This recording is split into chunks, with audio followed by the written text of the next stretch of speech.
I'm Amanda Morrell, Personal Finance Editor with Interest.co.nz, and welcome to Take an Interest in your KiwiSaver, brought to you in association with AMP.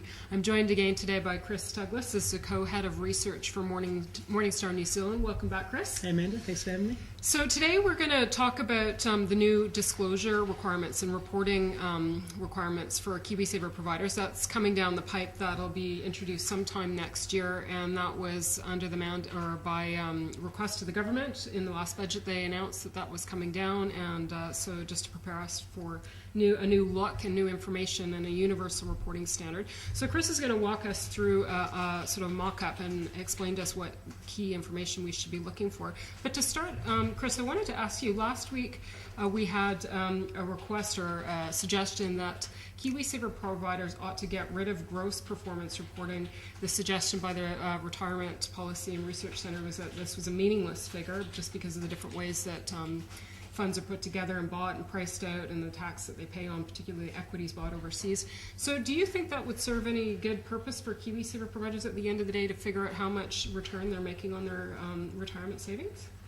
I think pure after-fee, after-tax performance reporting is brilliant for the end investor, and it's really important they get a handle on how much money they're actually making when they take into account all costs and all tax, which invariably they have to pay, or inevitably they have to pay. There's a number of areas where I guess we're slightly reluctant to move to a fully net performance reporting basis, and I guess first of all, term deposits in banks, they're reported gross, and everyone compares what they achieve in the investments, to what they can get in the bank, and so.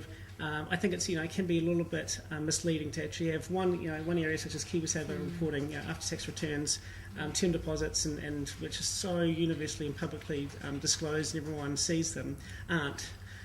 Secondly, if you're looking at global comparisons, so if we're judging KiwiSaver and the performance of our fund managers and how they're going against global counterparts, globally everyone reports their performance on a net of fee but a gross of tax basis, right. Because there's just all these different tax rates that can be taken into account, so it's very hard to come up with that. I guess a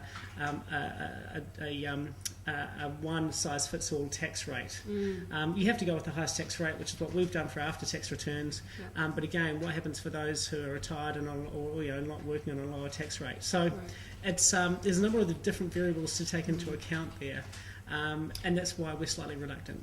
Okay, so with respect to the changes that you've introduced now, you've taken a higher tax rate, and the investor return performance indicates how much the KiwiSaver would have made after fees and after tax at a higher rate. Yeah, at 28%, at the highest PIR tax rate. Exactly right. And so that's across the board now for your performances, or do you do two different sets of standards? Well, at the moment, we're still reporting gross of tax returns, net of fee, but gross of tax returns now in our quarterly KiwiSaver performance survey. Okay. And we also do calculate after-tax returns as well. We've been doing that since, I guess, late last year. We are going to be doing a more universal report for everyone to see some after-tax returns and do some comparisons that way. Okay. But as I said, we're reluctant to actually just get rid totally of the gross of tax return series that we have, move to a net of tax return series, just because of the variables that I mentioned before, especially the bank term deposit rates. I mean, right. Everyone compares themselves to how they performed against that. It's almost like a risk-free rate. Yeah. It's that the opportunity cost that they're taking by going into bonds, stocks, property, whatever. And I think if you're going to be you've got to have it consistent for all the different types of investments. Now the MED and the disclosure requirements that it's proposed has suggested they do a graph comparing the two. But let's have a look at this mock-up that this has been produced by the Ministry of Economic Development about how things could look. Correct? Yeah, well, this is how things are going to look going forward. Okay, so what we're talking about here now is quarterly disclosure statements coming out from all the different KiwiSaver providers. It's not overly sexy, Amanda. Our discussion in our video today is we're talking about disclosure. We're talking about what people can expect to see from the KiwiSaver provider. But the great thing about what we're going to be seeing here is that it's mandated, the regulator, the government's overseeing how it's going to be enforced and how it's going to, and the methodology and the robustness around it. And it's universal for everyone, so everyone's got to follow this, the framework that they put in place. Okay, so right now, typically they're forced to send out an annual statement, and you'll get that in the mail typically. But there's sort of a bare bones information, or really there's a great disparity in the type of information that you can expect to get from different providers there. Absolutely. Yeah. So now they're all going to be held to the same standard. This is what it will basically look like. So why don't you walk us through from the top of the page, and we'll work our way down, because they've proposed a sort of a simpler, a 2-page report. Is that right? Two and a little bit of pages. But essentially, they're going to be getting 4 quarterly reports that are coming out, and they come out 10 days after the quarter end. Okay. And this is all starting April next year. Yep. Sorry to interrupt. Is that coming through the mail, or you have to go onto your website to log it in? I think it's going to be found on the website. Okay, right. Yep. That's just to save on printing. Yeah. So this is not a personalised statement. This is a representative statement about how you probably would have performed if you'd invested into this fund. Right. So it's like a quarterly report that's coming out for a KiwiSaver fund. Yeah. It's not a personalised statement that's showing you how you've necessarily done, depending on the cash flows that have gone in and out. Okay. The other important point to mention that there's also an annual report that KiwiSaver providers will have to also be reporting on here too. So there's 2 different reports, quarterly and an annual report. Okay. All right. So what have we got here at the top? Yeah. So we've got the quarterly disclosure statement, and this is the draft disclosure statement the government's put forward for. So this, as far as I understand, it hasn't actually been completely finalised yet. However, it's just, you can see on the top it's got some key stats about when the fund was launched. Yep. The total net asset value of the fund type as well, which is really important. So what risk profile is it? Is it conservative? Is it more balanced or growth? And the number of members in the fund. So how big is the fund by fund size, but also by number of members. And then you can see just in this table here, you've basically got some return-like information. On the 2 left-hand columns, you've got your return over the last year. You've also got there's a percentage base, and you've got the dollar-based number as well. Then you've got what the tax rate is. So it's looking at the top tax rate of 28%, and it gives you a return gross of fees and tax. It takes into account the tax. It takes into account the fees as well as the underlying administrative fund level fees as well that come from or what we call the monthly account fee. Okay. So it's all, I guess, these are typically what a lot of investors receive already anyway. The really interesting point that we're going to be seeing as well, which is on the right-hand column, is an example of how much you would have, an investor would have earned on an after-fee and after-tax basis using a dollar-based example. Okay. So they're just basically saying, if so-and-so... This is this part up here. Exactly right, yeah. And that's that, that again makes it that pure apples versus apples comparison where you can actually really see about how much you would earn on a dollar-based example, and it's a consistent formula that's going to be used for all the different funds. Okay, but a quick question though. So if you're receiving this in the mail from your provider, how will you know if that's compares to another fund, say another similar conservative fund? You'll have to go on to a website like ours or yours, and then... Yeah, and all they're trying to do here as well is they're just trying to make people get a greater understanding. So if you see, a percentage-based return of, 5%, or you see a dollar-based return, what does that mean? You get all these different numbers out there. So essentially what they're doing with the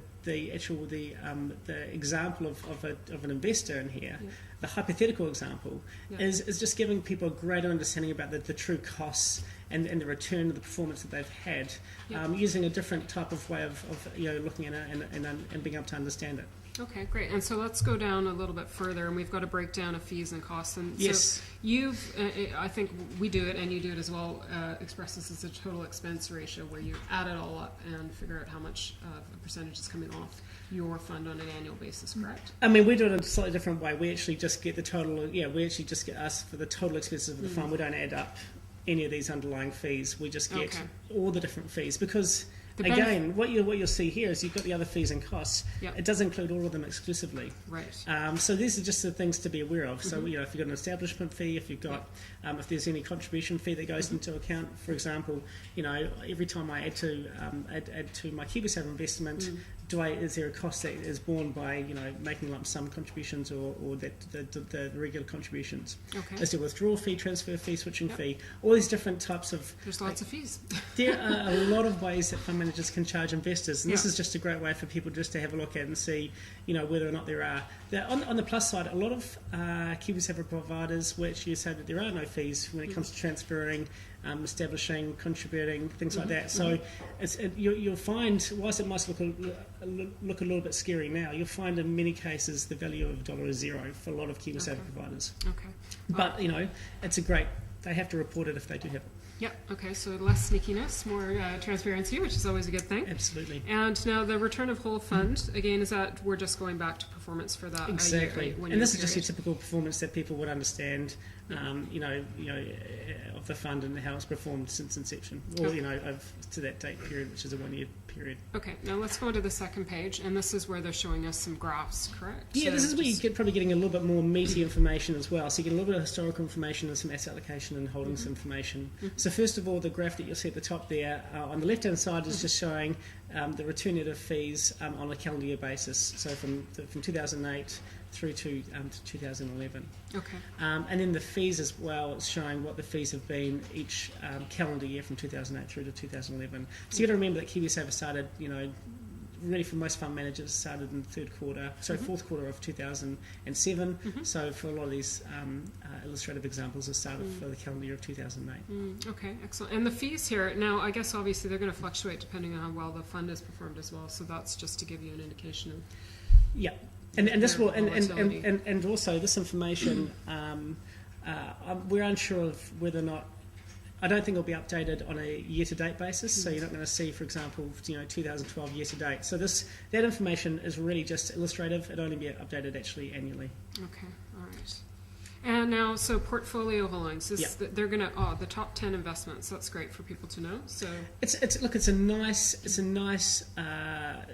nice for people to get a handle on where the larger exposures are within the fund. Yep. The reality is, for a lot of KiwiSaver funds out there, you're going to find top 10 holdings. A lot of these funds have got hundreds and hundreds of holdings, so the top 10 holdings aren't going to be overly illustrative of the type of fund you're investing into, or where your larger exposures are, or where your chunky exposures are when you actually net them all up. But it's nice. It gives people an understanding about the type of fund they're investing into, and what the holdings look like on for the top 10 anyway. And that's interesting to see credit rating named there as well. Yeah. So each particular investment will have the credit rating will be disclosed on that. Yeah. Yeah.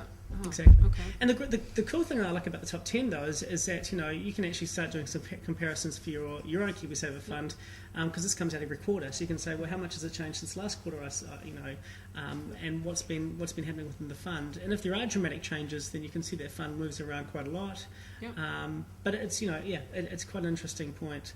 There's a couple of down the bottom, you can see liquidity ratio, gearing ratio, portfolio turnover ratio. How important is that for an investor to pay attention to?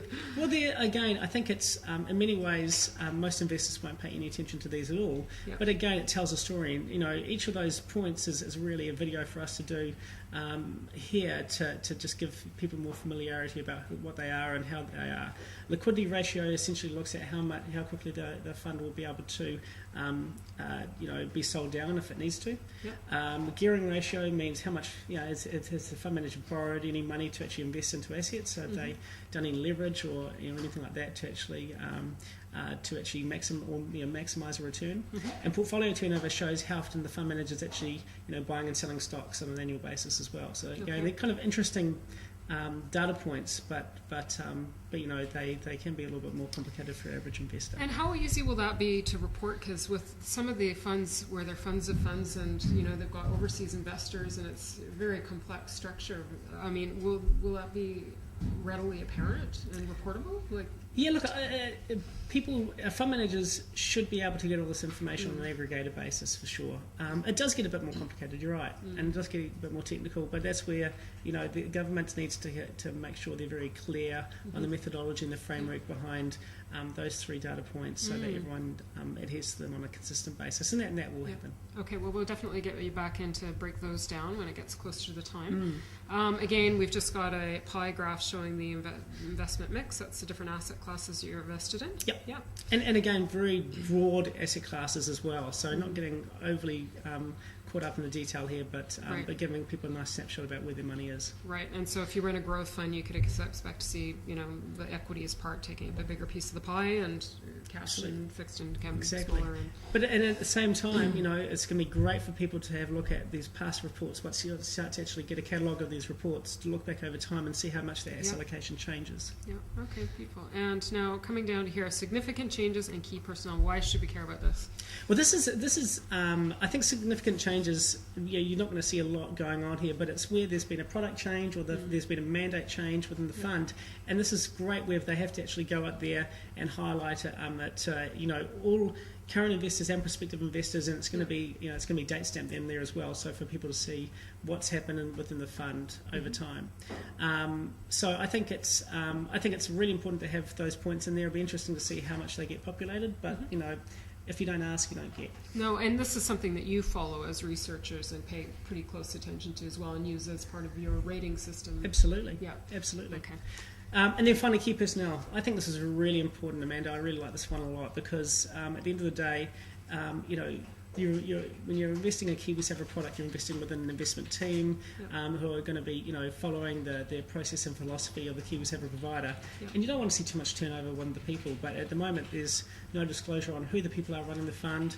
I like even the fact that you've got to show the previous position of the key portfolio manager here as well. So how long have they been there? What is their past experience? Okay, because so many of the funds in KiwiSaver are outsourced. For example, I guess if we were to take a boutique firm and say like Fisher Funds or Brian Gaynor, so in that case we could expect to see those big names reported here and sort of there. Well, I mean, this is just so at the end of the day, for all KiwiSaver funds, there's always going to be, I guess, either one person or maybe it's 2 or 3 people who have make the final decision. Right. And so even if you're thinking about some of the broader KiwiSaver options out there, the OnePass, the Westpacs, the ASBs, there is certainly a couple of people, one person who makes that final decision on where the assets get invested into, whether it's outsourced to other fund managers or whether it's just buying stocks and fixed interest assets. And they're going to give us phone numbers? Just kidding. Sure, you can that would be a good hazard. Okay, and let's just quickly move to the annual report. Now, what's changing about the annual disclosure statement? Well, the annual disclosure statements on first glance is not a lot different in many ways. In fact, you get a little bit less information in some areas and a little bit more in others. But the returns information is the same, so it's just showing a snapshot of performance for a dollar-based, on a percentage-based formula, but also given that dollar-based example as well, which is again really important for people to get that understanding about what the true performance has been. Yep. Again, you're getting just the return for the period as well. So over the last year, what it's been on a gross of tax and fees and a total tax and after all taxes as well. So that's really important. And then we're getting that calendar year breakdown, historical comparisons as well. Okay, now is this going to show the personal investor what they have made, or again it's a hypothetical investor? Again, this is just a report that is showing a hypothetical investor. Absolutely. Right. So everyone's still going to get the annual reports. They're still going to get their annual reports from the KiwiSaver provider that shows exactly how much they made. Exactly right. Yeah. But this is just a universal report for anyone, whether you're invested in this fund or not, for you to get an understanding about what's going on. Okay, and so will you get those? This might be too much detail, but will you expect to get those 2 documents together at the same time? So the annual report comes out 90 days after the end of the tax year. Okay. So they do get a fair amount of time to put this together. Yep. However, the reasons actually we'll get into that when you scroll down because the reasons are below. Okay. And the reasons are on this next page. Yep. Now, so one of the first differences you can see here is there's a lot more detail that goes into the fees and costs, and this is what you're getting at before when you're getting that total expense ratio. You're trying to get together all the different fees that come into that a fund manager can charge. Yep. And the MED's done a pretty good job actually putting together all the different costs. You know, they include things like marketing fees, registry fees, audit fees, and so you can really get a good idea about what the actual costs are for each KiwiSaver fund. And also, again, you'll be able to do that comparison against other like-for-like schemes too, and just see what the true costs are for this approach. So I really like it. Again, the dollar-based account fee is a separate line, so it's just the scheme level fees there. Yep. So that's outside the total expense ratio that comes into account, because again it's quite different to have a dollar-based account fee included alongside a percentage-based one. But it's all there for everyone to see and for everyone to make their comparisons with other KiwiSaver providers. Okay, and that keeps going, the fees. Well, the other fees and costs. This is what we see in the quarterly Right, reports as well. So it's just the establishment fee, transfer fee. And then if you scroll further down, you'll see again why there's that 90-day lag. So you still get the top 10 holdings. Yep. You still get this allocation again. Keep going down, because this is just what we get in the quarterly report. Mm-hmm. Now there's more detail on the people here as well. So you can really see they're asking for much more detail, not just the one person in the fund, but who the key people in the investment team are. Mm-hmm. And again, previous position, length of time they've been in the current position, all really important information. Below that is just a very small amount of words with not a lot in there, but it's probably one of the most important parts for us. You're talking about this area here? No, I'm not, just above it. The portfolio holdings of a fund is at 31 March 2011. Okay. Yep. So here you'll see a full list of portfolio holdings can be found online, and they'll have to host it at a certain web address. Okay. We think this is really important. This is actually probably the key reason why there's a 90-day lag, because what you'll find is for every KiwiSaver scheme now, they'll have to report full portfolio holdings on an annual basis at the very minimum, and they'll have to host it online somewhere where everyone can find it. And obviously there's issues around intellectual property and people being able to see, how quickly they want to see it. And so the regulators decided that, a 3-month period will be, is enough of a period of time for that not to be as much of an issue for fund managers reporting that. I see. Do you think they're a bit panic-stricken about that, or is it fair? Look, I think it depends on the fund, but I think there's some fairness there. In most countries, you find there's a 2-month lag. In the US, for example, there's a 2-month lag. New Zealand's a smaller country, especially some of the more boutique funds that you mentioned before.